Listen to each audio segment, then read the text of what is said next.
Bonjour à tous. Contre-courant est de retour pour une nouvelle saison de débat aux côtés d'Alain Badiou.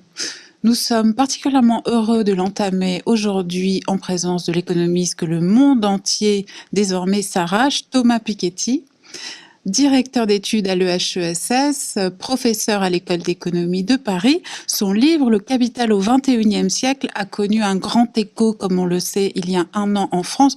C'est toutefois aux États-Unis, au printemps dernier, qu'il a battu tous les records, rendant même aux Américains le goût de la production intellectuelle française. Votre analyse de l'explosion des inégalités au niveau mondial, votre description du poids grandissant de l'héritage par rapport aux revenus issus du travail et vos pistes pour y remédier intéressent aujourd'hui de nombreux gouvernements dans le monde. Michelle Bachelet au Chili s'en est réclamé. Le secrétaire d'État au Trésor américain vous a reçu, ainsi que différents collaborateurs de Barack Obama.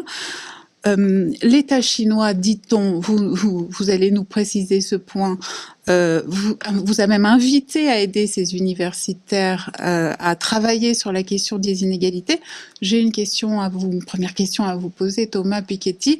L'Élysée français vous a-t-il enfin reçu, oui ou non? Non mais moi, on n'écrit pas des livres pour les hommes politiques, hein, on écrit des livres pour les gens qui lisent des livres. Donc si les hommes politiques se trouvent qui lisent des livres, ils en font partie aussi, mais je suis pas sûr que ce soit toujours le cas. Et dans tous les cas, ce sont des lecteurs comme les autres. Et moi, je m'adresse pas aux gens qui nous gouvernent. Je m'adresse à nouveau à tous ceux qui lisent des livres. Je crois dans le pouvoir des livres et des idées, dans le débat. Comment Après, expliquez-vous néanmoins que les dirigeants étrangers s'intéressent davantage à vos travaux que les nôtres? je suis pas sûr qu'ils s'intéressent plus réellement que les nôtres. Enfin, à nouveau, moi, c'est pas mon problème. Je veux dire vraiment, vraiment. Enfin, le livre, il est écrit pour tous ceux qui lisent des livres et je pense que les responsables politiques sont beaucoup plus souvent les esclaves de l'opinion dominante que le contraire et que ce qui compte, c'est la formation des idées. Les personnes après qui jouent tel ou tel rôle, très franchement, moi, c'est pas ma tasse de thé, hein. Alain Badiou, à quel moment avez-vous découvert et lu le livre de Thomas Piketty? À peu près, à peu près au moment de sa parution. Le Capital du XXIe siècle, c'est tout de même un titre attractif, surtout quand on a déjà entendu dire que c'était à la hauteur de son titre, voilà. Et donc, c'est un livre que j'estimais pratiquement devoir lire, hein. Ça n'arrive pas tellement souvent, mais dans ce champ-là en particulier, alors que j'ai un rapport depuis toujours difficile à l'économie technique, à l'économie de la systématique dominante, j'ai lu ce livre. Je vais, dans notre débat, dire pourquoi est-ce que j'en ai tiré, mais je l'ai lu presque tout de suite. Thomas Piketty, en effet, vous vous inspirez de Marx à travers ce titre, dont vous n'êtes pourtant pas indisciple, puisque vous ne croyez pas à la nécessité d'une révolution mondiale, mais plutôt à une réforme, d'ailleurs, qui passerait possiblement La par... révolution peut être utile parfois, hein. Enfin, mais allez-y.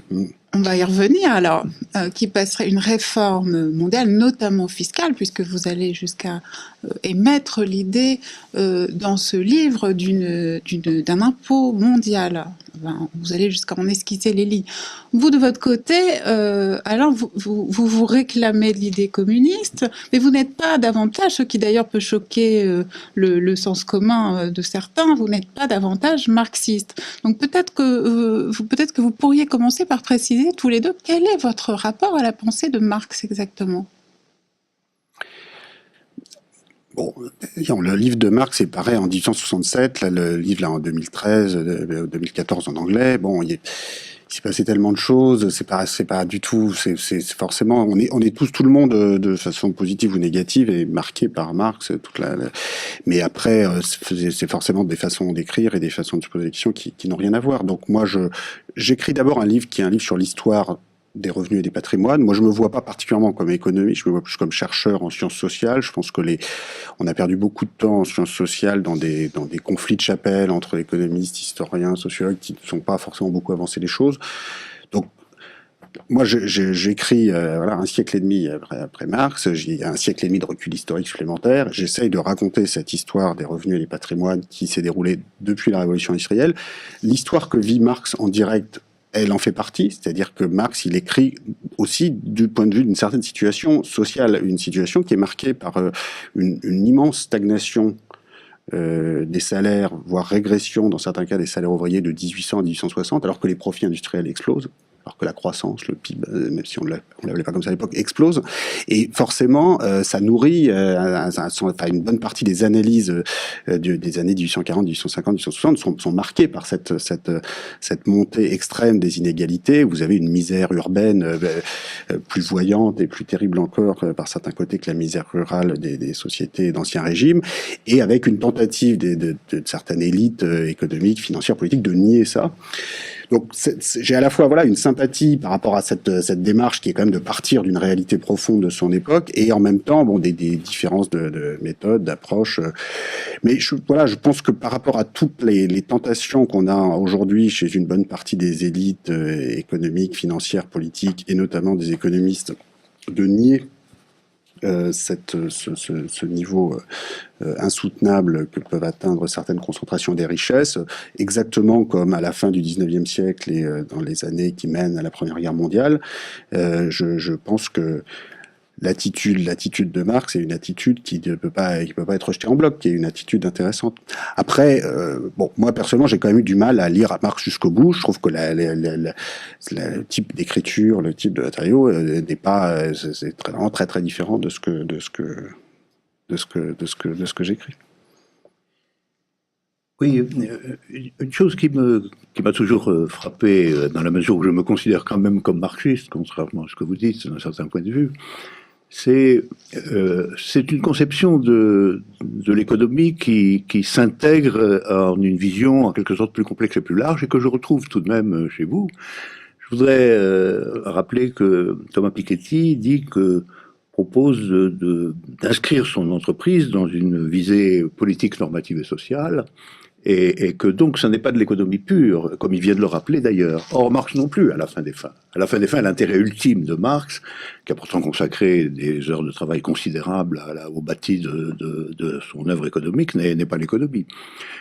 Le titre lui-même, c'est critique de l'économie politique. C'est pas un traité d'économie politique, c'est la critique de l'économie politique. Et donc, ce qui m'intéresse aussi dans le livre de Thomas Piketty, c'est l'inscription d'une vision qui polarise quand même le livre comme un livre d'histoire, en effet, mais comme un livre d'histoire pouvant servir aussi de référent ou d'horizon à des entreprises de transformation. Et c'est ce lien entre cette convergence de multiples disciplines, l'économie, mais l'histoire, mais la sensibilité littéraire. J'aime beaucoup l'utilisation en fait des discours de Vautrin. Ils sont en bonne compagnie avec les économistes classiques. C'est tout cela qui me séduit dans ce livre, avec malgré tout une vision générale qui se veut normative et non pas simplement descriptive, non pas simplement analytique. Or, pour moi, le marxisme signifie en effet un type de sensibilité, d'engagement, qui met à son service une connaissance positive extrêmement étendue, mais qui n'en fait pas la finalité véritable de l'écrit, du livre. Le livre lui-même doit servir à autre chose. De ce point de vue-là, pour autant que je suis marxiste, je le suis, me semble-t-il, un peu comme Marx lui-même, et un peu comme Thomas Piketty aussi. Ce qui n'interdit pas, nous le verrons, des divergences sur bien des points, mais c'est le même type de référence qui n'est ni dogmatique finalement, ni obéissante, ni méprisante. En matière de transformation sociale, Thomas Piketty, à l'instant, vous soulignez que finalement, peut-être l'idée de révolution n'était pas entièrement à rejeter. Donc, on va peut-être commencer par préciser ce point, parce que c'est vrai que pour le reste, vous avez toujours affirmé croire en l'économie de marché, partager les valeurs de la social-démocratie et du réformisme. J'ai retrouvé une interview de 2013 au moment de la sortie de votre livre qui avait été faite par Mediapart justement, et dans laquelle vous disiez: j'appartiens à une génération pour laquelle les affrontements capitalisme et communisme sont derrière nous. En fait, vous considériez que l'idée communiste n'était même pas, à vrai dire, répulsive, était simplement, à vos yeux, remisée, en fait, dans une espèce d'arrière-garde historique. Alors peut-être que vous pouvez commencer par préciser ce rapport que vous avez à la Révolution.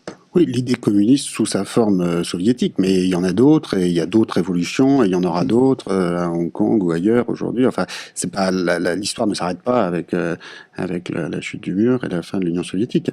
Simplement par rapport à cet affrontement-là, effectivement, moi j'ai eu 18 ans en 1989, j'étais jeune élève à l'ENS, j'écoutais à la radio l'effondrement un à un des dictature communiste. J'ai fait partie d'une génération qui j'ai pas eu le temps d'avoir une tentation communiste, disons. Donc c'est ce que je voulais dire là. Mais après la réforme, la révolution, bon, moi mon histoire de l'inégalité, mon histoire des revenus, des patrimoines, mon histoire de l'impôt aussi, c'est pas une histoire où voilà, un paisible socialisme électoral conduit au progrès social. Hein. C'est une histoire qui est beaucoup plus chaotique que ça. Hein. C'est-à-dire que c'est une histoire où la Première Guerre mondiale, la Révolution bolchevique, la Grande Dépression, la Deuxième Guerre mondiale jouent un rôle central. Et donc, c'est une histoire où l'idéal du socialisme électoral menant à des réformes graduelles est battu en brèche. Alors après, ça ne veut pas dire qu'on ne peut pas faire mieux pour la suite et que je veux dire, si on peut amener le même progrès social de façon apaisée, sans guerre, avec un nombre minimum de violence, c'est plutôt mieux que moyen. Maintenant, est-ce que c'est possible? Votre ambition présente, en tout cas. C'est l'ambition de tout le monde. Je crois que tout le monde préfère réussir les changements avec moins de violence. Maintenant, est-ce que c'est possible? En tout cas, ce qui est certain, c'est que l'histoire qu'on a sous les yeux, prenons l'histoire de l'impôt progressif sur le revenu. En France, en 1920, ce sont les mêmes groupes politiques de droite, hein, c'est la chambre la plus à droite de l'histoire de la République, qui finit par accepter un impôt sur le revenu avec un taux sur les revenus plus élevés de 60%. Ce sont les mêmes députés qui, en 1914, refusaient d'introduire l'impôt sur le revenu avec un taux de 2%. Et c'est finalement uniquement pour payer pour la guerre qu'ils acceptent de voter cet impôt à 2%, et ça leur paraît déjà hallucinant. Et en 1920, les mêmes personnes votent l'impôt. Qu'est-ce qui s'est passé entre les deux? C'est pas seulement que la guerre a mis les finances publiques dans un état terrible, c'est que la révolution bolchevique a totalement changé le paysage intellectuel.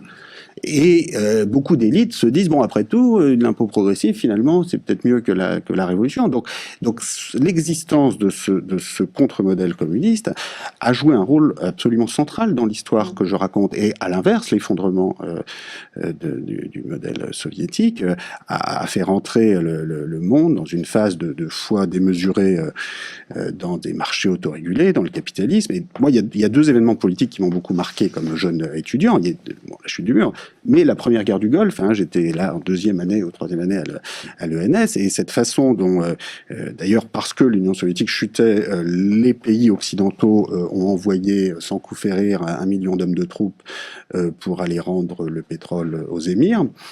Disons que c'est une expérience marquante, parce que dans une époque où on vous explique ensuite que l'État ne peut rien et que la puissance publique ne peut rien faire face aux paradis fiscaux qui sont surpuissants, et on voit la puissance publique capable d'envoyer 1 million d'hommes de troupes pour rendre le pétrole plutôt aux mauvaises personnes. Enfin, en tout cas, il me semble que le degré de concentration des richesses pétrolières au Moyen-Orient, je fais un moment dans le livre la comparaison entre le budget disponible pour les écoles d'Égypte, pays de 90 millions d'habitants, moins de 5 milliards de dollars, et les recettes disponibles dans les Émirats pétroliers, plus de 500 milliards de dollars à quelques centaines de kilomètres de là. Et je pense que le cours naturel des choses, si tant est qu'il y ait un cours naturel des choses dans une région pareille, aurait évidemment été la redistribution par les armes, par la révolution, et seule une protection militaire occidentale a fait que les choses se sont maintenues en l'état. Donc vous voyez que cette histoire que je décris est tout sauf une histoire où le paisible socialisme électoral conduit. C'est une histoire violente parce que ces inégalités sont violentes, et parce que c'est violent que 90 millions de personnes en Égypte vivent dans la misère alors que d'autres. Donc nous on est là à essayer de récupérer quelques miettes pour nos clubs de football de la part des fonds pétroliers en question. Bon, c'est très bien, mais on contribue à perpétuer un état d'inégalité. Donc, je prenais juste ces exemples pour illustrer que, bon, ma vision des choses est un peu plus nuancée que ce que... C'est même, à vrai dire, c'est même un des paradoxes, en fait, de ce livre, peut-être. C'est vrai qu'on a le sentiment, à vous lire, que seules les périodes de guerre, de violence extrême, sont à mesure de porter un coup d'arrêt, ou de ralentir, du moins, l'explosion des inégalités, et de rétablir une espèce d'équilibre entre capital et travail. Et cependant, vous militez pour des politiques publiques qui seraient extrêmement volontaristes, et vous voulez garder cette foi dans après le les guerres, réformisme. après les guerres et après les révolutions, il faudra bien faire quelque chose. Et c'est vrai que c'est le paradoxe de votre propos. Je suis pas sûr que ce soit si paradoxal, parce que après les guerres, après les révolutions, il faudra bien faire quelque chose. Il faudra l'organiser, cet État, il faudra les organiser, ces politiques publiques. Donc c'est vrai que la lutte peut pas être une finalité en soi, elle peut être un moyen, elle peut être nécessaire, mais après il faut l'organiser, cet État. Et peut-être que quand même une des erreurs, disons, en tout cas dans l'expérience soviétique et dans les expériences communistes en Europe et en Europe de l'Est, ça a été quand même parfois de assez peu réfléchir à la suite et de comment on allait organiser l'État, parce qu'il faut la propriété privée, c'est très bien de l'abolir, mais ensuite comment on organise, il y a différentes formes de propriété publique, il y a différentes formes d'organiser la décentralisation, l'émancipation individuelle, la prise de contrôle. Je pense que les vrais débats, au-delà de l'impôt, de la fiscalité, qui est pour moi plus un facteur de transparence que simplement un facteur fiscal en tant que tel. Mais ensuite, cette transparence, il faut qu'elle soit au service d'une réappropriation démocratique par les acteurs, par les salariés, par toutes les formes de propriété intermédiaire entre la propriété strictement privée, la propriété publique, tout ce qui se joue actuellement dans les médias, par exemple, est très intéressant de ce point de vue-là. Donc, tous ces débats sur le dépassement de la propriété capitaliste, ils sont pas morts avec la chute du mur, et ils sont devant nous. La page est blanche, enfin pas tout à fait, mais ça ne fait que commencer. Alors Mathieu. Oui, ouais, il y a deux choses sur lesquelles je voudrais intervenir à propos de votre livre. Le premier, je suis quand même très intéressé par la méthodologie qui consiste quand même à désigner un point analytique et théorique central, et à tenter de voir comment toute une série de phénomènes séquentiels ou historiques, je ne dis pas en découlent, mais en sont quand même des illustrations obliques, possibles et concrètes. En vérité, dans le marxisme que nous avons appris à l'école, la contradiction principale se formulait soit comme de façon élémentaire comme contradiction entre le capital et le travail, soit de façon plus sophistiquée comme contradiction dans les modes de production entre finalement l'organisation sociale ou le mode de production et le développement des forces productives. Alors, vous proposez, je schématise nécessairement, mais vous proposez un angle d'attaque qui est tout à fait intéressant, qui est plus proche ce qu'on pourrait appeler un paradoxe du capitalisme lui-même, finalement. Les contradictions dont on parlait sont soit immédiatement sociales, comme entre capital et travail, ou à dimension d'une histoire monumentale, si je puis dire, c'est-à-dire la théorie des modes de production et la contradiction entre forces productives et rapports sociaux de production.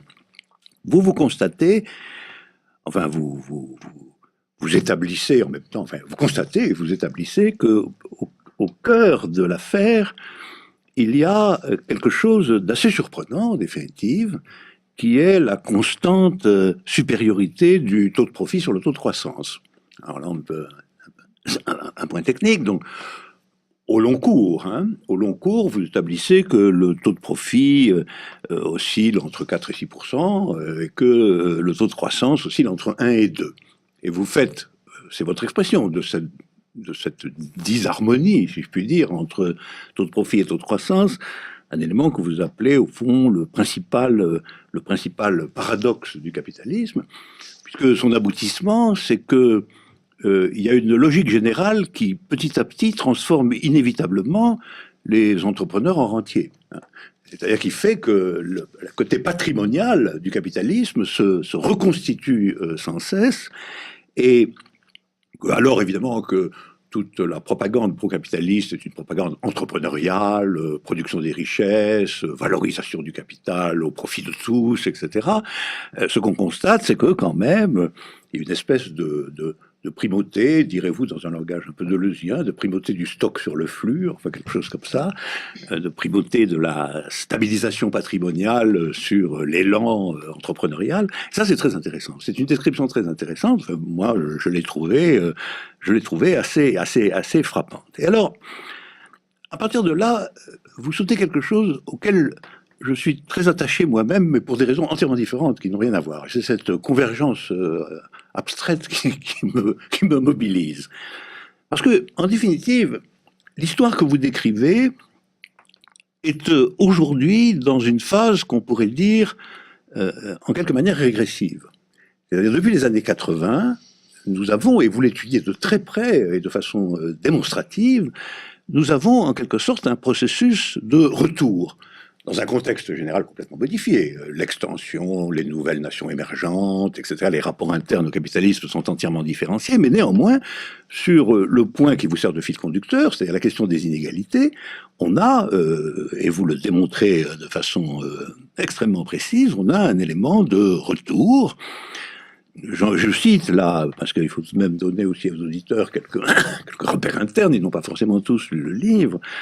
Vous nous expliquez, par exemple, de façon détaillée, que le fait que les inégalités se transmettent de façon essentielle par le biais de l'héritage et du patrimoine était largement dominant au XIXe siècle, c'était une situation de fait établi, qu'ensuite il y a une longue séquence où ça n'est plus à proprement parler vrai, mais vous dites ça le redevient vrai aujourd'hui, et ça a comme conséquence immédiate qu'en 2008, le niveau des inégalités est redevenu ce qu'il était avant la crise de 29.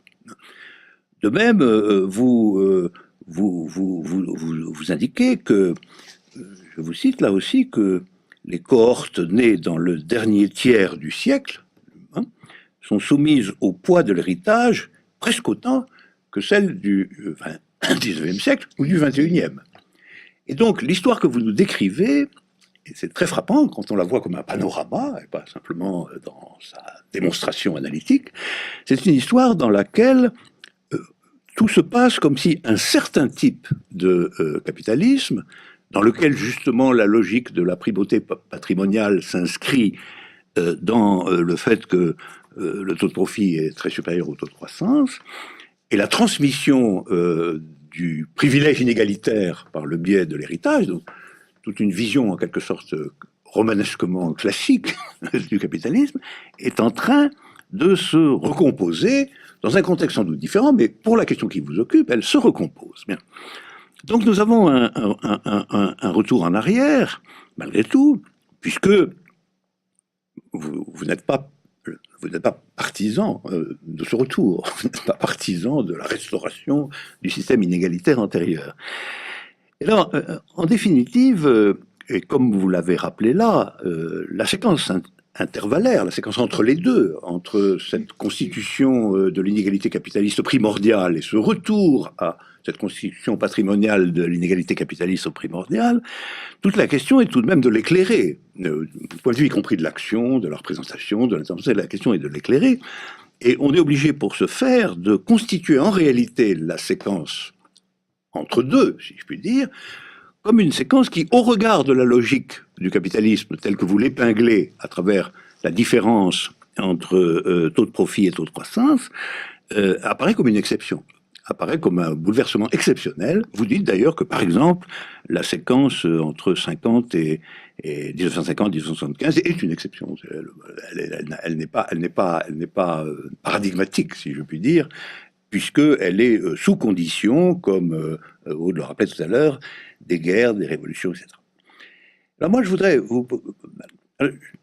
je suis entièrement d'accord avec tout cela, d'abord parce que vous le démontrez, donc pas être en désaccord, mais ensuite parce que je suis parvenu moi-même à une vision historique du même ordre, c'est-à-dire à la conviction qu'il y avait une séquence générale qui entrait dans sa clôture autour des années 80, en effet, non pour le système des raisons que vous détaillez et qui viennent consolider ce qui n'était au fond pour moi qu'une sorte d'impression, mais précisément parce que, comme vous venez de le mentionner, et ça figure aussi dans votre livre, parce que entre les deux, il y a eu alors une exception d'un autre type.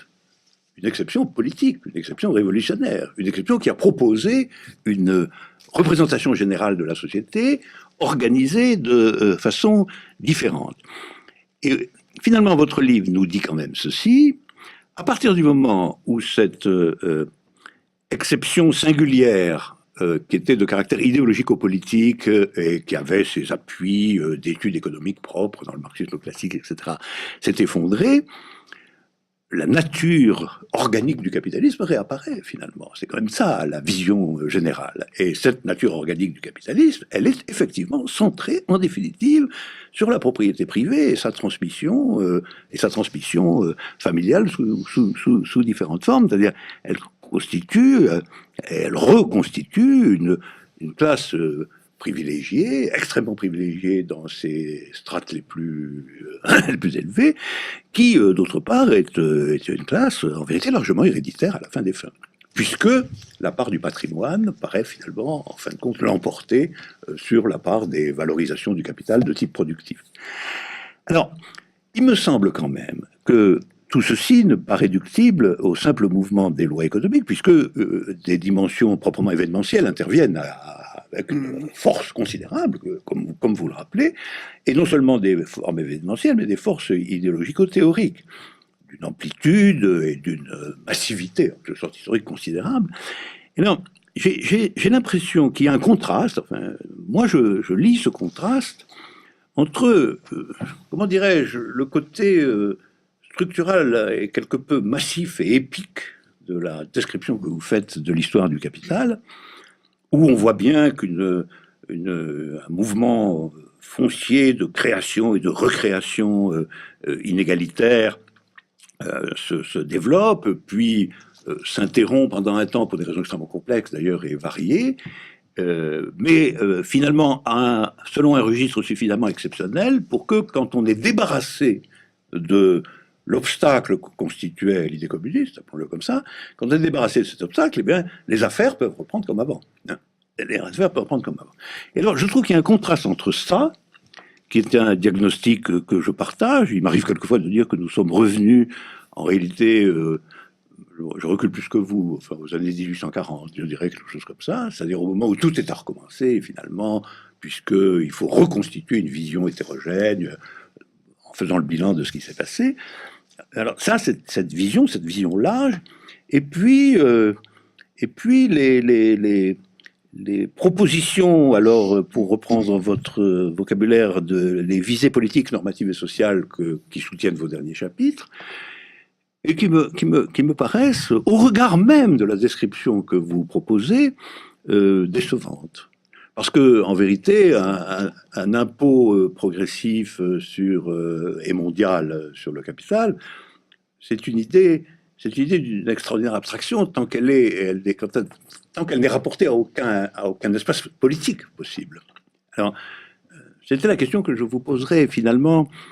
Votre livre ne dit pas du tout que la politique, l'histoire, les guerres, les révolutions sont insignifiantes dans cette histoire, absolument pas, au contraire, mais comme d'une certaine manière, lorsque tout cela a fait son temps et que les choses reprennent un tour d'expansion capitaliste planétaire, finalement, eh bien, on a la déception de voir que les méthodes de régulation, etc., semblent très improbable, quoi. Très improbable, parce que qui peut décider vraiment, dans les conditions du présent, d'un impôt progressif mondial sur le capital, selon quel paradigme politique, etc. Tout ça est laissé dans l'obscurité.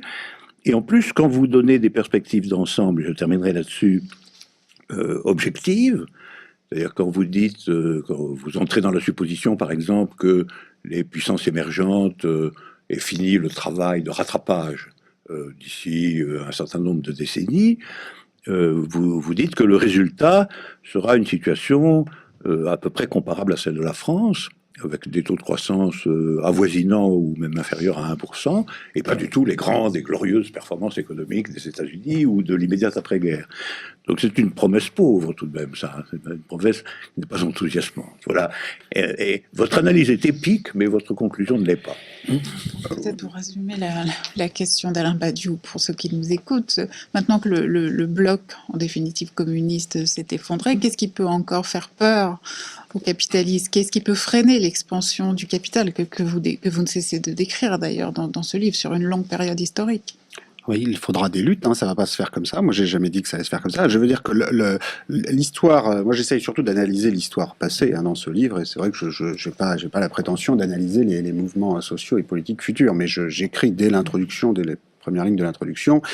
Voilà, l'histoire invente toujours ses propres voies, et je suis pas là pour dire les voies qu'elle prendra ensuite. C'est peut-être d'autres livres, je sais pas. Mais là, c'est pas vraiment l'objet du livre. Mais en tout cas, je suis parfaitement d'accord que les choses ne vont pas se faire comme ça. Rien dans l'histoire passée suggère que, à nouveau, un paisible processus électoral va conduire, comme par enchantement, à ces solutions.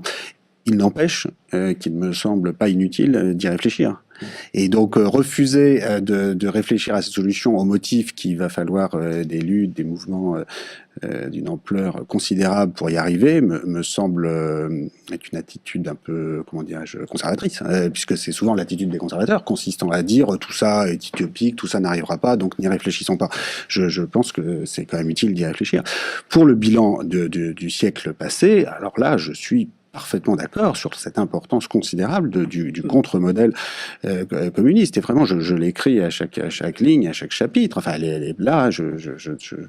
Moi, je suis très marqué quand même dans toute ma réflexion sur l'étude de la France d'avant 14. Hein, il faut bien voir ça. C'est-à-dire que cette espèce d'illusion républicaine par laquelle les élites françaises, économiques, financières, politiques, économiques, nous expliquent que la Révolution française ayant été accomplie, on a besoin de rien d'autre, pour résumer. L'étude de cette période est fascinante, parce qu'on a en vérité un degré de concentration des fortunes, de concentration des richesses, un processus de spirale inégalitaire qui mène à la guerre, et qui, je pense, n'est pas non plus sans rapport avec la guerre. Je pense que les tensions sociales internes très fortes aux sociétés européennes contribuent évidemment à cette montée du nationalisme des tensions. Donc je suis très marqué par l'étude de cette période, et rien dans cette expérience ne suggère que les solutions que je décris à la fin du livre vont se faire de façon paisible. Enfin, donc là, il y a un malentendu. Je crois que je suis... Quand je parle du Moyen-Orient, ou quand je parle des relations commerciales qu'on continue d'avoir avec des paradis fiscaux, avec la Suisse, tout ça, à aucun moment je ne laisse entendre que tout ça va se faire de façon apaisée dans un cabinet ministériel.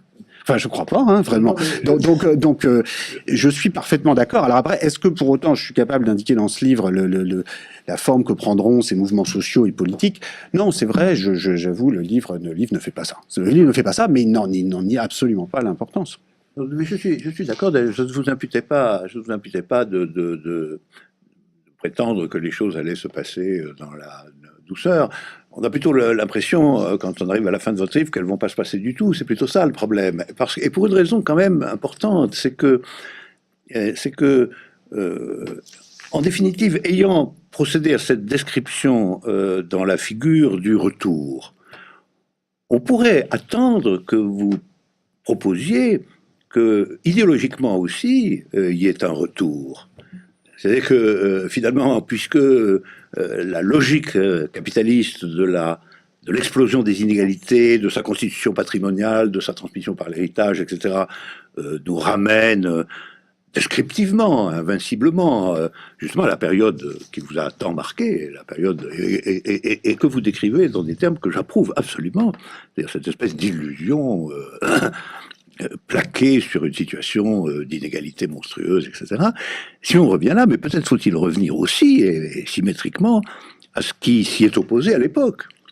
Pourquoi ne serait-ce pas la contradiction elle-même qui aurait à revenir? Pourquoi ne poussez-vous pas l'analyse jusqu'à ce point-là? C'est ça qui m'étonne, parce que, d'une certaine manière, on attendrait que, ayant aussi fortement et aussi pleinement indiqué le mouvement par lequel, au fond, non seulement la pratique, mais l'idéologie, les thèmes, la justification absolument du capitalisme patrimonial qu'il donne à lui-même, la conviction qu'il est le monde, le seul monde valide, exactement comme la Troisième République le pensait, que tout ça revient. Et donc, le communisme devrait revenir aussi. Oui, mais pas le même. Pas le même, oui. Moi, j'essaye de réfléchir au suivant, c'est-à-dire que quand je pense les limites très fortes qui doivent être imposées à la propriété privée et à son pouvoir absolu, peuvent prendre plusieurs formes. Donc il y a toutes les formes qui relèvent d'un partage du pouvoir, d'un nouvel équilibre du pouvoir entre les salariés, les actionnaires. C'est très bien.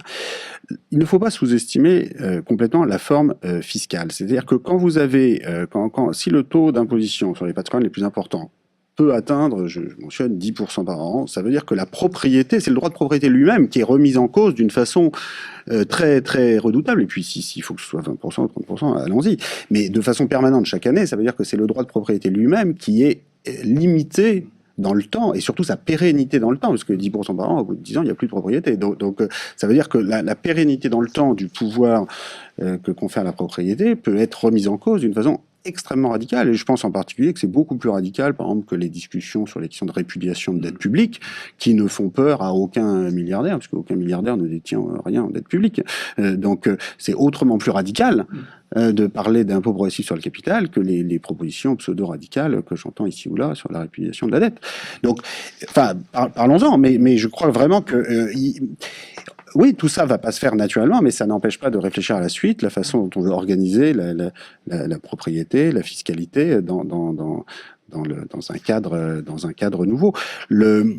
Les différentes formes de propriété, c'est sans doute la question qui n'est pas suffisamment approfondie dans le livre. Je le dis à la fin. Je pense que le vrai enjeu, il est là. C'est-à-dire qu'on a ces mots qui paraissent un peu datés sur l'économie mixte, en fait, c'est un chantier d'avenir. C'est-à-dire qu'arriver à trouver toutes les différentes façons de dépasser la propriété au sens de la société par action, c'est un enjeu dans tous les secteurs d'activité humaine, dans l'éducation, dans la santé. Maintenant, les réponses qui seront apportées pour permettre une véritable émancipation individuelle ne seront pas les mêmes dans les différents secteurs d'activité. Les formes, les statuts juridiques, les fondations, les différentes sociétés, les administrations publiques, on va pas refaire exactement la même chose qu'en 1917 ou dans l'expérience soviétique. Donc moi j'ouvre cette discussion, j'essaie de l'ouvrir sur les différentes formes de propriété et sur la régulation, quoi qu'il arrive, de la quantité de propriété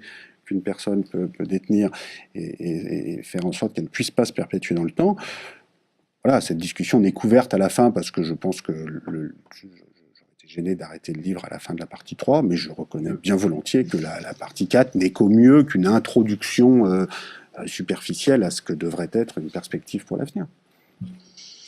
Vous faisiez mention à l'instant des critiques du côté de l'extrême gauche, enfin de la gauche radicale du moins, de cette question du défaut sur la dette. Et c'est vrai que du côté de la gauche radicale, certains vous reprochent, Thomas Piketty, de vous attaquer en effet à la question des inégalités, ça incontestablement, mais de le faire sans toucher, par exemple, au fondement actuel de l'Europe, de l'Union européenne, sans véritablement vous attaquer à la question de la libre circulation des capitaux, à ce type de questions, et finalement de vous cantonner au sein donc de chaque État à une amélioration des conditions de la fiscalité, et certains vous reprochent, oui, en quelque sorte, de vous cantonner à cette rustine fiscale. Qu'est-ce que vous leur répondez ? Moi, je pense que c'est beaucoup plus radical de faire l'impôt progressif sur le capital privé que je décris que toutes les répudiations de la dette publique du monde. C'est beaucoup plus radical et c'est beaucoup plus dangereux pour la propriété privée.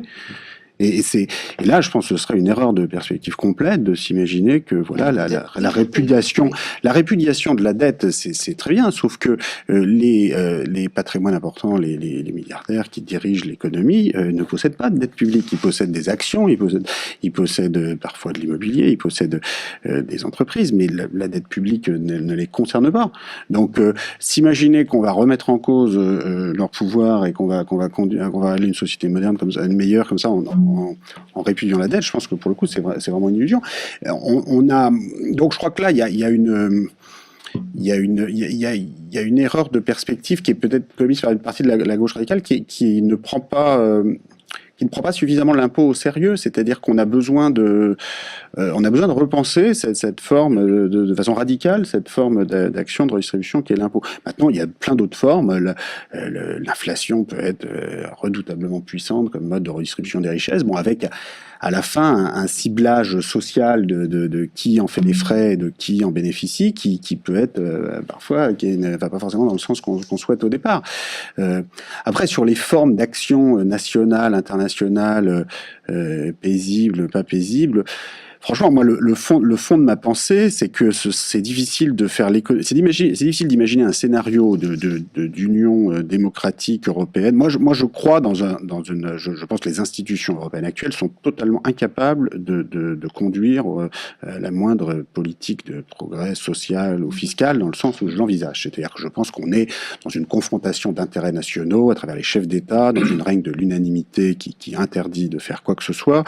On aurait besoin d'un parlement démocratique pour un plus petit nombre de pays où la règle de la majorité s'applique et où on peut espérer convaincre les uns les autres d'appliquer des politiques justes et radicales s'il le faut. Les institutions actuelles ne le permettent absolument pas. C'est très difficile d'imaginer un chemin conduisant à des institutions plus démocratiques et sociales qui soit un chemin totalement apaisé. Je veux dire, on aimerait le croire, mais on l'imagine pas. Je pense que, en particulier, un des problèmes, c'est qu'on s'est vraiment habitué pendant trop longtemps au sein de l'Union européenne et des pays européens en général, y compris pour ceux qui n'en font pas partie, comme la Suisse, à avoir le libre-échange et la libre circulation des capitaux en échange de rien du tout, en échange d'aucune régulation collective, fiscale et sociale. Et je pense qu'il faudra forcément passer par une phase où des sanctions commerciales et certaines fermetures sur la circulation des capitaux et des biens et services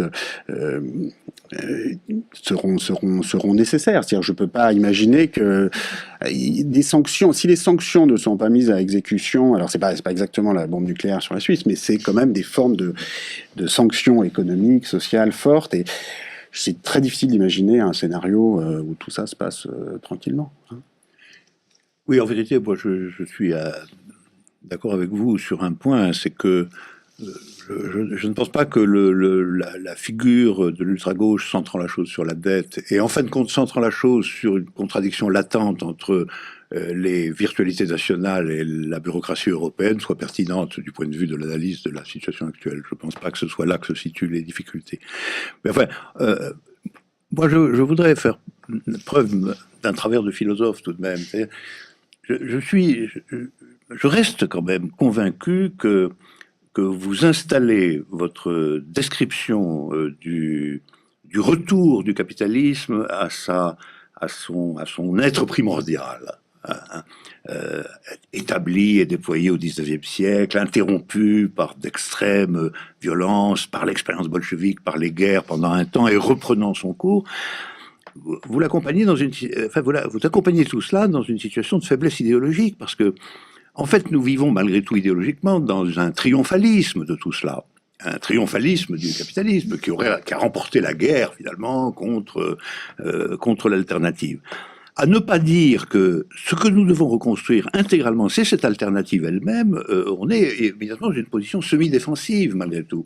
C'est-à-dire, vous dites, à l'intérieur de ce mouvement, qui est un mouvement de retour et d'assomption triomphale de l'idéologie qui va avec, nous pouvons opposer des propositions d'avenir de caractère relativement technique, sans entrer véritablement dans la question de savoir quelles sont les propositions politiques et idéologiques qui soutiennent tout cela. Or, en fin de compte, dans les combats, quels qu'ils soient, on ne peut compter que sur un minimum d'unité de pensée des gens, qui n'ont ni les capitaux, ni la police, ni l'armée, etc. Donc c'est leur unité qui compte, c'est leur unité subjective, quel que soit l'enjeu. Et cette unité subjective, je ne vois pas comment elle peut se cimenter en l'absence totale de toute hypothèse qui serait l'hypothèse d'une alternative globale. Voilà. Et je pense qu'il faut une alternative globale, je ne dis pas au sens d'un modèle précis, préconstitué, etc. Toutes les questions ouvertes que vous signifiez, les formes de propriété, etc., c'est des questions ouvertes, je le sais parfaitement. Mais quelque chose qui affirme, qui dit, qui prononce, au regard même du diagnostic que vous portez, à savoir, en tout cas, ce système-là est hors d'état, dès qu'on lui lâche la bride, si je puis dire, de produire autre chose que des inégalités dramatiques et transmissibles. Mais au regard de tout ça, il faut quand même proposer, ne serait-ce que l'idée, la vision, la possibilité, disons, la possibilité de quelque chose qui soit radicalement d'une autre nature. Alors, peut-être ne faut-il pas reprendre la phrase de Marx dans le manifeste sur lequel la totalité de son programme se résume en une seule phrase, abolition de la propriété privée. Mais enfin, il faut d'abord toucher quand même à cette vache sacrée, d'une manière ou d'une autre, vous le faites d'ailleurs, vous venez de le faire en tout cas, mais il faut plus que cela, il faut nourrir la conviction politique, organisée, collective, que cette organisation de l'économie exige quand même qu'on pense, qu'on se figure, qu'on propose une possibilité alternative, et que malgré tout, la situation actuelle, c'est dans la défaite historique du modèle effectif de cette alternative, un creux quand même, qui fait que tout semble devoir repartir de l'analyse détaillée du capital. Alors, je pense que l'analyse détaillée du capital, son histoire, etc., telle que vous la faites, est indispensable. Mais on aimerait, enfin j'aimerais en tout cas, qu'elle soit davantage polarisée, si je puis dire, aimantée comme ça, par quelque chose qui serait susceptible de recréer, non pas seulement une figure de discussion technique sur les mesures nécessaires, qui, de toute façon il y aura de telles discussions, mais quelque chose qui serait quand même comme la possibilité d'une unité de pensée et de constitution de collectifs d'action qui porterait malgré tout à la fois cette hypothèse et le débat à son propos, et les figures particulières qu'elle incarne. J'ai quand même le sentiment que quand on n'a pas cela, et on l'a pas vraiment dans votre livre quand même, quand on n'a pas cela, on a l'idée que d'un caractère, on a un certain sens inéluctable de ce retour en arrière dès que les grandes catastrophes sont terminées, finalement. C'est-à-dire que dès que la situation est légèrement pacifiée, on n'a plus Staline, on n'a plus le bolchevisme, mais on n'a plus non plus le nazisme, on n'a plus les guerres mondiales, en tout cas elles ne sont pas à l'ordre du jour, peut-être qu'elles vont revenir, ça c'est une autre affaire, peut-être qu'elles vont revenir. Si le retour est le retour à 14, on verra bien. Mais on n'a plus tout cela, et alors quand on n'a plus tout cela, on a quand même une figure du mouvement naturel, tel qu'il est installé. Ce mouvement naturel, c'est celui de la machine très spécifique à produire des inégalités terribles, qui peuvent être terribles, qui est le capital dans son histoire. Or, je pense que c'est pas un hasard si, d'un bout à l'autre de leur combat, les révolutionnaires modernes, c'est-à-dire ceux qui se sont attaqués au capitalisme, je parle de ceux-là, ont dû toujours être aussi des idéologues, des philosophes, des gens porteurs d'une vision ample et générale, et que c'est toujours dans ce cadre-là qu'ils ont organisé, ou tenté d'organiser les luttes que vous savez, que vous déclarez vous-même être inévitables et indispensables, puisque vous admettez que rien de tout cela ne va se passer par les victoires électorales de la social-démocratie, dont nous savons quand même maintenant de quoi elles sont porteuses. On en revient à cette question. Est-ce qu'on peut exercer un certain contrôle sur le capitalisme globalisé sans en passer par un conflit qu'on pourrait qualifier de conflit de classe quasiment, sans une polarisation extrême, une polarisation stratégique de la vie politique. Voilà. Oui, non, mais moi j'essaye de contribuer à l'émergence de cette nouvelle idée communiste, comme vous l'appelleriez vous, mais bon, après, je fais ce que je peux, et j'attends avec impatience les prochaines contributions au débat. Comment dire, je pense que réfléchir au caractère temporaire de la propriété, sa remise en cause permanente dans le temps, à un rythme éventuellement très rapide, n'est pas une question technique.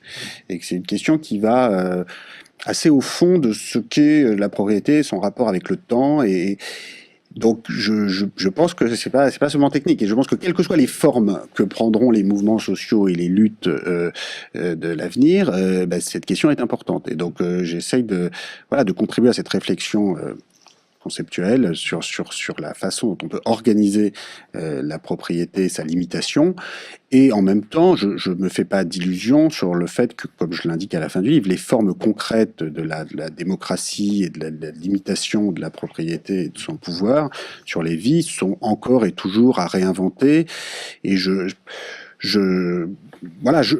pense quand même que voilà, ce type de livre peut contribuer à faire avancer cette réflexion. L'alternative globale, enfin, je sens par moment, vous trouvez que je donne trop d'importance aux guerres et aux chocs externes, par moment que j'en donne pas assez. Enfin, je sais pas comment dire. Je trouve que j'essaye de trouver un équilibre entre la description d'un processus historique qui se fait toujours dans la violence et la réflexion sur l'après. Oui. Hein, et sur cette voilà, si on avait cette agora mondiale, une communauté politique mondiale, et qu'on pouvait débattre à l'infini sur la façon d'organiser la société et la propriété, à quelle forme institutionnelle arriverait-on? Et j'essaye aussi de poser cette question-là. Et en même temps, cette agora n'existe pas, cette communauté politique mondiale n'existe pas, et les choses se feront avec des invasions de pays pétroliers par d'autres. Et j'essaye aussi de faire vivre cette réalité-là dans une histoire du capital que j'essaye d'écrire comme une histoire multidimensionnelle, c'est-à-dire à travers ces métamorphoses des différentes formes de la propriété, des propriétés rurales jusqu'au capital pétrolier moderne, avec le capital financier, le capital transnational, que par-delà ces métamorphoses, il y a des logiques qui se répètent et qui reviennent, et en particulier ce rapport entre le rendement du capital et le taux de croissance, qui est une réalité qui existait avant le capitalisme industriel et qui existera après le capitalisme industriel. C'est-à-dire que la forme concrète du capitalisme par la grande industrie, la société industrielle, n'est qu'une des formes à un moment donné, mais j'essaye de montrer que cette histoire du capital, il faut la prendre depuis bien avant, il faut la continuer après, mais il n'y a rien d'inéluctable là-dedans. Je pense qu'après, voilà, les institutions démocratiques permettant de repenser cette prise de contrôle collective de ces processus est largement à réécrire. Et je pense que le simple fait de dire qu'elle est largement à réécrire et que le débat n'a pas été clos par la chute du mur est un élément insuffisant, mais un élément de ce mouvement. Je voudrais redire, si vous me laissez encore quelques minutes, mon point de vue. J'ai même qualifié votre livre d'adjectif épique. Donc je ne suis pas du tout en train de vous accuser d'être un technicien laborieux. C'est pas du tout ça. Au contraire, ce qui me frappe, je partais du sentiment contraire, c'est-à-dire de la force avec laquelle vous montrez l'invariance, en fin de compte, de la forme. Puisque, partant de la contradiction en question, c'est-à-dire le rapport entre taux de profit et taux de croissance, vous montrez, en fin de compte, que contrairement à ce que tout le monde dit aujourd'hui, la figure du rentier n'est nullement morte. C'est-à-dire qu'en définitive, l'entrepreneur lui-même a un devenir rentier inscrit dans la différence que vous spécifiez, et par conséquent, la vieille nature du capitalisme, en tant qu'on le critiquait comme étant le règne d'une minorité de propriétaires potentiellement rentiers sur une masse de salariés, n'est tempéré dans votre livre que par ce que vous indiquez à un moment, ce qui est très important aussi, mais qui serait une autre discussion, la constitution, à partir des dernières décennies, d'une classe moyenne susceptible d'être solidaire, finalement, des patrimoniaux dominants. Ça, c'est vrai. Ce serait une autre analyse politique. Voilà, on n'a pas le temps de la faire, on est déjà hors norme. Mais oui, c'est ça. Et je me demandais simplement si ce n'est pas compliqué, en tout cas, d'avoir d'un côté une espèce de ténacité invariante de la figure historique dans ses mutations successives, mais aussi dans son invariance d'un côté, et de l'autre, de n'avoir que une affaire dont tout le monde estime qu'elle a échoué. Voilà. Là, c'est quand même une dissymétrie mentale que je trouve périlleuse. La réponse que j'essaie d'esquisser à ça, c'est d'essayer de contribuer à une démocratisation aussi du savoir économique. C'est-à-dire, je pense que la coupure qui a trop souvent régné au sein des intellectuels, des chercheurs, abandonnant l'étude des questions économiques trop souvent à d'autres, est aussi responsable d'une partie de ces blocages. Et donc, je pense que si on veut pouvoir repenser la façon dont la démocratie, les institutions démocratiques peuvent reprendre le contrôle de ce système capitaliste, il faut aussi passer par cette démocratisation du savoir économique qui d'ailleurs pour moi n'existe pas. Enfin, l'économie n'existe pas. L'économie, mais c'est-à-dire, la responsabilité en incombe, je pense autant à tous ces économistes qui qui ont prétendu disposer d'une science différente, etc., mais aussi à tous ceux qui les ont laissés faire. Parce que trop souvent, une bonne partie des intellectuels, voilà, ont laissé ces questions sans s'en emparer vraiment comme objet concret, donc voilà, moi, comment je pense que on peut aussi de sortir de cette contradiction.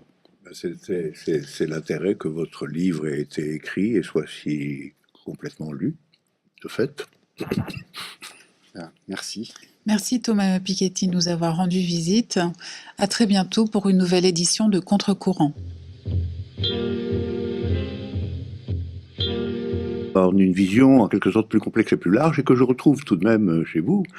Je voudrais rappeler que Thomas Piketty propose d'inscrire son entreprise dans une visée politique, normative et sociale, et que donc ce n'est pas de l'économie pure, comme il vient de le rappeler d'ailleurs. Or, Marx non plus, à la fin des fins. À la fin des fins, l'intérêt ultime de Marx, qui a pourtant consacré des heures de travail considérables au bâti de son œuvre économique, n'est pas l'économie. Le titre lui-même, c'est critique de l'économie politique. C'est pas un traité d'économie politique, c'est la critique de l'économie politique. Et donc, ce qui m'intéresse aussi dans le livre de Thomas Piketty, c'est l'inscription d'une vision qui polarise quand même le livre comme un livre d'histoire, en effet, mais comme un livre d'histoire pouvant servir aussi de référent ou d'horizon à des entreprises de transformation. Et c'est ce lien entre cette convergence de multiples disciplines, l'économie, mais l'histoire, mais la sensibilité littéraire. J'aime beaucoup l'utilisation, en fait, des discours de Vautrin, qui sont en bonne compagnie avec les économistes classiques. C'est tout cela qui me séduit dans ce livre, avec, malgré tout, une vision générale qui se veut normative et non pas simplement descriptive, non pas simplement analytique. Or, pour moi, le marxisme signifie en effet un type de sensibilité, d'engagement, qui met à son service une connaissance positive extrêmement étendue, mais qui n'en fait pas la finalité véritable de l'écrit, du livre. Le livre lui-même doit servir à autre chose. De ce point de vue-là, pour autant que je suis marxiste, je le vois régression dans certains cas des salaires ouvriers de 1800 à 1860, alors que les profits industriels explosent. Alors que la croissance, le PIB, même si on ne l'appelait pas comme ça à l'époque, explose. Et forcément, ça nourrit une bonne partie des analyses des années 1840, 1850, 1860 sont marquées par cette montée extrême des inégalités. Vous avez une misère urbaine plus voyante et plus terrible encore par certains côtés que la misère rurale des sociétés d'Ancien Régime, et avec une tentative de certaines élites économiques, financières, politiques de nier ça. Donc j'ai à la fois une sympathie par rapport à cette démarche qui est quand même de partir d'une réalité profonde de son époque, et en même temps des différences de méthode, d'approche.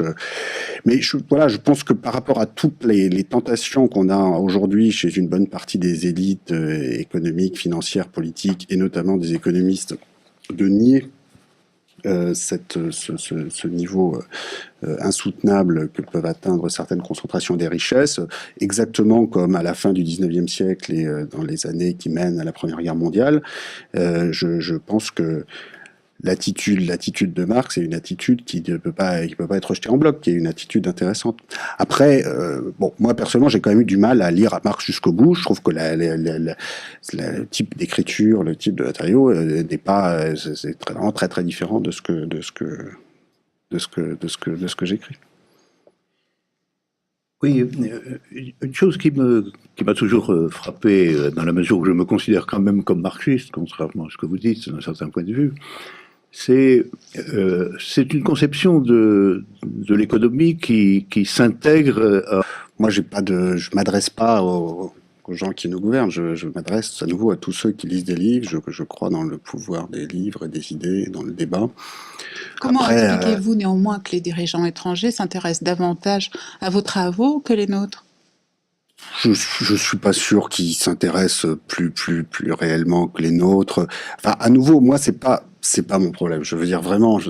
Enfin, le livre, il est écrit pour tous ceux qui lisent des livres, et je pense que les responsables politiques sont beaucoup plus souvent les esclaves de l'opinion dominante que le contraire, et que ce qui compte, c'est la formation des idées. les personnes après qui jouent tel ou tel rôle, très franchement, moi c'est pas ma tasse de thé. Hein. Alain Badiou, à quel moment avez-vous découvert et lu le livre de Thomas Piketty? À peu près au moment de sa parution. Le capital du XXIe siècle, c'est tout de même un titre attractif, surtout quand on a déjà entendu dire que c'était à la hauteur de son titre, voilà. Et donc, c'est un livre que j'estimais pratiquement devoir lire. Hein. Ça n'arrive pas tellement souvent, mais dans ce champ-là en particulier, alors que j'ai un rapport depuis toujours difficile à l'économie technique, à l'économie de la systématique dominante, j'ai lu ce livre. Je vais, dans notre débat, dire pourquoi est-ce que j'en ai tiré, mais je l'ai lu presque tout de suite. Thomas Piketty, en effet, vous inspirez de Marx à travers ce titre, dont vous n'êtes pourtant pas un disciple, puisque vous ne croyez pas à la nécessité d'une révolution mondiale, mais plutôt à une réforme.